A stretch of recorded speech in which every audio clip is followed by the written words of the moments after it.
So much of the success of an investor is their behavior during volatile times. And that is the behavior when investments are up, and also, and most importantly, how you respond when investments are down. When times change for investments, for you in your personal life, the first thing is to have a physical reaction where you feel stress, you feel anxiety. In fact, fear is what is at the root of some of the worst investment behavior we see, which is clients selling out after the market has corrected and they've written it down. Oftentimes, that's when people want to sell and go into cash. The first thing I tell people to do when the market changes is take care of yourself, take your temperature, make sure that you're feeling okay or as good as can be expected. And if you're not, give yourself some emotional and mental space in order to kind of help yourself out. What I tell people when the market is down, a lot of times the mainstream media will sensationalize it. You see, Dow plunged for the third day in a row.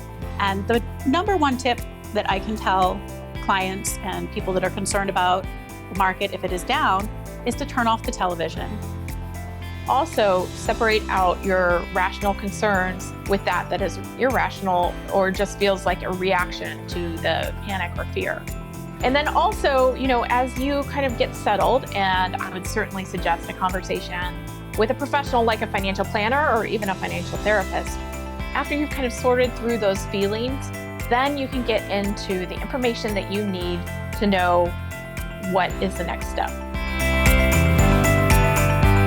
Think about it. Your first instinct is sell everything. I feel uncomfortable. I don't want to feel this way. And I don't want to see a balance that's going down. Not to say that that's not always a possibility, but I really encourage people to review back to what their original plan was. And you can use your investment policy statement that talks about the mix of stocks and bonds that you want to have. You can have your financial plan reviewed so you see how your retirement picture or education savings has changed as the market has changed. Use those to inform the next steps, not the headlines that you're seeing. You might find yourself in a situation where your advisor for sunny days isn't the right person for rainy days. At Pearl, we like to talk about your personal circumstances. We beef up our communications in challenging times. And if you're not at the right place right now, we'd love to have the conversation.